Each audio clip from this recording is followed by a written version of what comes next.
Okay, so you're ready for a deep dive. Absolutely. Let's jump right in. I love it. We're diving into two pretty heavy hitters this time, right? Nietzsche and Dostoevsky. Yeah. And you sent over these really intriguing excerpts from Beyond Good and Evil by Nietzsche Yeah. and Notes from the Underground by Dostoevsky. And I mean, they're both like wrestling with these big questions of consciousness and self-awareness. Right. And, how do we even begin to understand what it even means to be conscious? Like, what does that even look like from these very different perspectives? Yeah.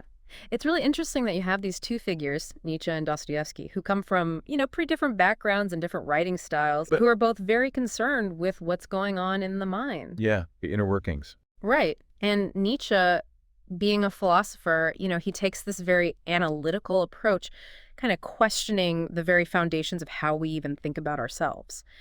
Dostoevsky, on the other hand, as a novelist, he's exploring these themes through, the raw and often agonizing experiences of his characters. Yeah.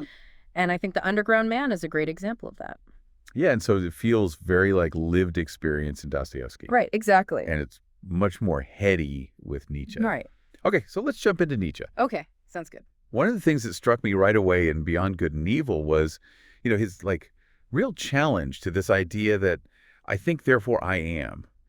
It's something we all just kind of take for granted, right? Like, I think is the foundation of my being. Right. I mean, it's Descartes' famous statement. Yeah, exactly. And Nietzsche is saying, well, is the I really the one doing the thinking? Yeah. He's pointing out that, thoughts seem to arise spontaneously, often without our conscious command. Mm-hmm. As he says, a thought comes when it wishes and not when I wish. Oh, my God. Yeah. So, this is already kind of turning things upside down a little bit. It's so simple, too, and yet he completely, flips the script on it.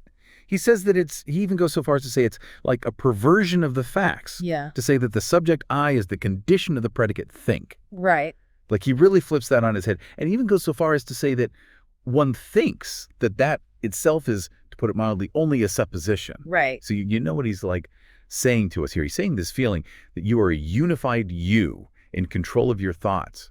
That might be more of like a convenient interpretation, like almost a grammatical habit that we tell ourselves, than a concrete reality. Exactly. He's viewing the I as a kind of a grammatical habit, something that language encourages us to believe in rather than a fixed, undeniable entity that's like originating our thoughts. Okay, so how does this then lead to him questioning the nature of truth?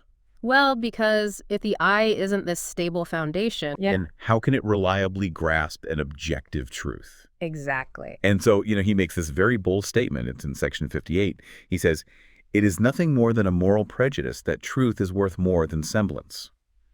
It is, in fact, the worst proved supposition in the world." Whoa. So what's he saying? What is he getting at there? Well, Nietzsche's arguing that our preference for truth over mere appearance might just be a moral judgment rather than a logical necessity. Mm. He suggests that life itself may actually depend on our interpretation, Okay. on these perspective estimates and semblances. Mm-hmm. Think about how often, we navigate the world based on how things appear to us, Totally, yeah. Right. our perceptions. Yeah, and so for Nietzsche, consciousness is always operating within this realm of interpretation. And so the idea that it can access some pure objective truth becomes questionable. Which then leads him to this idea of moral naivete. Yeah. He's saying this uncritical belief in these immediate certainties that we talked about. I think that's almost like a comfortable but kind of naive place to be. Right, exactly. He sees it as a kind of intellectual comfort blanket. Yeah. And he's urging thinkers to move beyond these taken for granted assumptions and adopt a more critical and skeptical stance. Mm-hmm. And he even throws out this very provocative idea that, the erroneousness of the world might be a certain thing. Okay. And he even wonders, is thinking itself Oh, wow. potentially responsible for this falseness? Oh. So, this raises the question for you, listener. Could our very capacity for conscious thought be shaping a reality that isn't entirely accurate? That's so trippy. Right. Like our minds are part of the distortion. Okay, and there was that one other thing that he brought up in that same section that I thought was interesting. It was almost like a side observation, but he noted how outward idleness, like not doing anything, seem to be linked to this inward, like religious self-examination. Yes, exactly. He's like making this observation that, a certain lack of external activity seems to correlate with an intense inward focus on religious and moral questions. Hmm.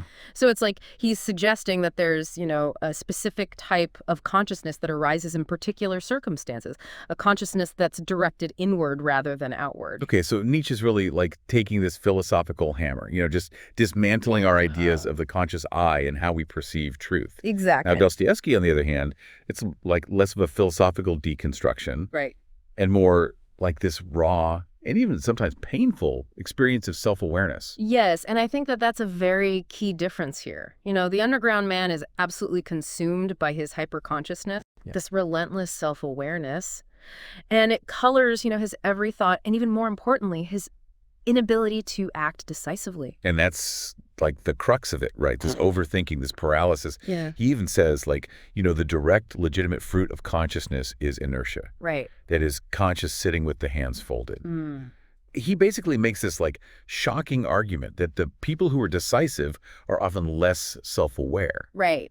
Right. Almost like simpler in a way. Yeah, he's taking this really provocative stance, suggesting that, this constant internal analysis, it prevents genuine action.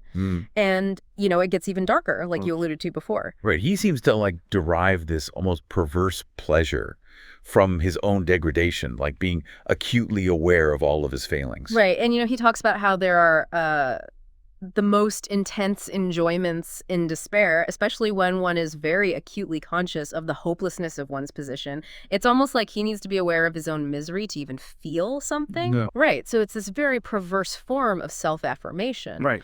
By being acutely aware of his own, wretchedness, Right. he's at least, consciously experiencing his own existence, however negative that experience might be. Yeah, and it's all tied into this idea that's almost more unsettling, that suffering might be the sole origin of consciousness. Right. And, this is in stark contrast to, a purely rational view of human motivation. Right, where you would try to avoid suffering at all costs. Exactly. Yeah. So, he's suggesting that it's actually through pain and struggle that we truly become aware of ourselves. So he's saying that like the rational pursuit of advantage, like of what's good for you, Yeah. is at odds with this kind of consciousness that comes from suffering. Exactly. He's challenging the notion that humans are purely rational beings driven by self-interest, and the pursuit of pleasure. He introduces this element of the irrational, the desire for something, beyond mere well-being, even if it's suffering. Okay, and then this all ties into his like famous rejection of this idea of the palace of crystal, right? The Yes. symbol of a perfect utopian rational society. Right. What are his reasons for rejecting it? It seems so counterintuitive. It's almost as if he rejects it because it wouldn't allow him to stick his tongue out at it. Yeah. What's that all about? Yeah. I mean, that's the essence of it. Yeah. He says, you believe in a palace of crystal that can never be destroyed. A palace at which one will not be able to put out one's tongue or make a long nose on the sly. And perhaps that is just why I am afraid of this edifice. So, what he's saying is that a perfectly rational world would eliminate the freedom, to be irrational, to be contrary, even to be unpleasant, Yeah. which he sees as like a crucial aspect of conscious self-determination. Yeah. So, listener, he's asking, is perfect happiness worth sacrificing our freedom to be imperfect, even flawed? That's such a good question. And like just to add one more layer of complexity to this whole thing, he even admits that he may not even believe what he's writing. Yeah, right. Which makes you wonder, like, how much of this is genuine? How much is performance? Yeah, that's such a key point in understanding, the unreliable narrator aspect of the underground man. Yeah. And, he confesses, I swear to you, gentlemen, there is not one thing, not one word of what I have written that I really believe. That is, I believe it perhaps, but at the same time, I feel and suspect that I am lying like a cobbler. It's like, so, this really throws a wrench into the whole thing. It highlights the self-conscious and even, potentially dishonest nature of even his most intimate confessions. Right. So when we bring these two thinkers together, I think the real contrast seems to be this. Nietzsche is like philosophically dissecting the very structure of the conscious I, questioning its stability, the value of its perceived truth. And Dostoevsky, through The Underground Man, is diving deep into this messy, often contradictory experience of a self that is like maybe too aware, Right. revealing these paradoxes and the yearning for even negative expressions of freedom.